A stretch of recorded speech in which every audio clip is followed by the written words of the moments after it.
sadece bu öfkeyi nerede kullanmasını kişi çok iyi öğrenmelidir. Kişi öfke duygusunu zalimlere, yeryüzünde fesat çıkaran, ifsad edenlere karşı bu duyguyu kullanmalıdır. Kendi din kardeşine, aile fertlerine, komşusuna, akrabasına, aynı coğrafyayı, aynı şehri, aynı ülkeyi, aynı sokağı ve caddeyi paylaştığı, trafikte aynı trafiği, aynı caddeyi kazandığın parayı şimdiden ahirete gönderirsen, o zaman ahireti arzu eden bir düşkünlük, bir bağlılık içerisindedir. Kalp, kişinin kalbi servete, paraya muhabbet duyar. Eğer sen de şimdiden servetini ahirete gönderirsen, artık ölüm ve ölüm sonrası senin için korkunç olmaktan çıkar, arzu edilen bir hale gelir. Ama servetini ihtiyaç sahipleriyle paylaşmayıp da dünyada bırakırsan, o zaman dünyadan ayrılmak sana zor gelir. Dolayısıyla ahireti arzu eden bir Müslüman olmak istiyorsan, malını şimdiden ahirete gönder buyurmuş. Ve yine biz öğreniyoruz ki bir insan ruhunu teslim ettiğinde melekler ahirete ne gönderdi diye bakarlarmış. İnsanlar ise dünyada ne bıraktı diye bakarlar.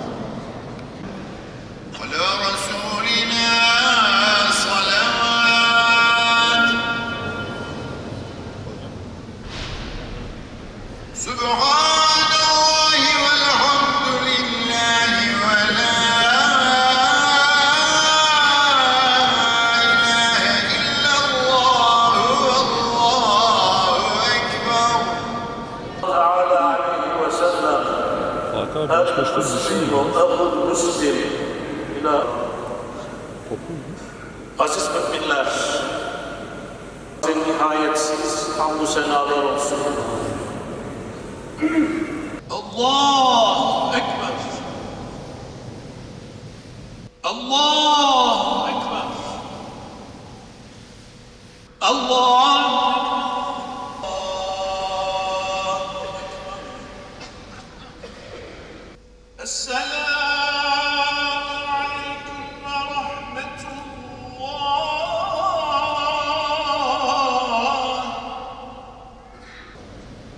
ne mutlu bayramı hakkıyla idrak ederek yaşayanlara bayramınız mübarek olsun. Aziz kardeşlerim, Cenab-ı Hakk'ın engin rahmetinin gölgesine sığındığımız gündür bugün. Bugün sevinç günümüzdür. Bugün sevinmek ibadettir. Bugün en büyük sadaka sevinç göstermek, sevinç taşımaktır. Bugün biz müminlerin evlerden evlere, diyarlardan diyarlara, ülkelerden ülkelere, kıtalardan kıtalara, gönüllerden gönüllere sevgi ve merhamet taşıyacağımız gündür. Muhterem Müslümanlar, bu bayram imanda sebat eden müminlerin, elinden ve dilinden emin olunan Müslümanların barışın, kardeşliğin, huzur ve esenliğin, yani İslam'ın bayramıdır. Bu bayram yeryüzünü ifsad edenlerin değil, ıslah edenlerin, salaha ve felaha erenlerin bayramıdır. Bu bayram cana kıyanların, kan akıtanların ve korku salanların değil, hayat verenlerin, huzur verenlerin bayramıdır. Bu bayram, müminlerin bir gaye etrafında toplandığı ve aynı şuurla bir safta Rablerine yöneldikleri, her biri Mescid-i Haram'ın, Mescid-i Nebevi'nin, Mescid-i Aksa'nın şubeleri olan camilerin ve mescitlerin bayramıdır. Bu bayram, yoksula, yetime, kimsesize ve çaresize karşı sorumluluk hissetmenin, imkanımız yoksa bile tebessüm etmenin, sadakanın, zekatın, fitrenin, infakın, yardımlaşmanın, dayanışmanın ve paylaşmanın bayramıdır. Bu bayram, başkalarını aç bırakarak doyanlara, başkalarını yok sayarak var olanlara karşı hakka, hakikate, adalete, ahlaka ve fazilete çağıranların bayramıdır.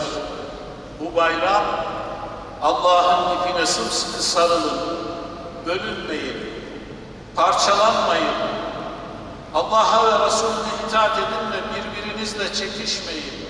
Sonra gevşersiniz ve gücünüz, devletiniz elden gider. İlahi fermanlarına uyarak her türlü fitne ve tefrikanın karşısında duranların, imanda birleşenlerin, bir olanların, birliğe koşanların bayramıdır. Biliyorum, sevinçlerimiz gölgelidir. Kalplerimiz mahzun ve mükedder. Böylesi hüzün ve kederli bayramları nice mutlu bayramlara tebdil eyleyecek çaba, gayret ve dualarla bu kutlu saatte mülk ve melekutun gerçek sahibine sığınıyor. Aziz müminler, dünya Müslümanları gerçek bir bayrama hasret. Kalbimiz acıyor, yüreklerimiz kanıyor. Zira Kudüs kuşatılmış, Mescid-i Aksa mahzun, Gazze mahpus. Mescid-i Aksa günlerdir ibadete kapalı. Zalimler harib-i ismetimiz olan Mescid-i Aksa'nın dokunulmazlığını hiçe saymaktalar. Ancak şu husus unutulmamalıdır ki mabetlere el uzatılamaz, saygınlığına halel getirilemez, içinde ibadet edilmesine yasak getirilemez, yasak konulamaz. Dolayısıyla Mescid-i Aksa derhal ibadete açılmalıdır. Müslümanlar kendi camilerinde hür bir şekilde ibadetlerini eda etmelidirler. Bu hususta Yüce Rabbimizin uyarısı, ikazı gayet açıktır. Allah'ın mescitlerinde onun adının anılmasına engel olan ve onların harap olması için çalışanların daha zalim kim olabilir? Çocuklar, yaşlılar, kadınlar tepelerine yağan bombalar altında, bütün dünya bu soykırıma seyirci.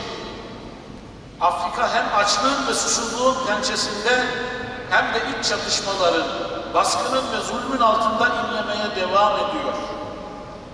Asya'da sahipsiz Müslüman kardeşlerimiz her gün ölümle yüzleşiyor. Bağdat'ta, Şam'da, Kerkük'te, Musul'da, Tahran'da bombalar patlıyor, canlar yok oluyor, yürekler parçalanıyor. Evet, kalbimiz mahzun. Zira biz bayram yaparken İslam diyarlarında yerlerinden, yurtlarından edilmiş, ölüm korkusuyla evlerini terk etmiş insanlar, kadınlar, çocuklar, yaşlılar, mülteciler ve kimsesizler var. Aziz kardeşlerim, bayramlar sadece sevinçlerin paylaşıldığı günler değildir. Sevinçlerimizi paylaştığımız gibi hüzünlerimizi ve acılarımızı da paylaşacağız. Ancak bugün bize düşen yangın yerine dönen yüreklerimizi bayram neşesiyle canlandırmak, toplum vasatına bayram sevincini yayabilmek olmalıdır.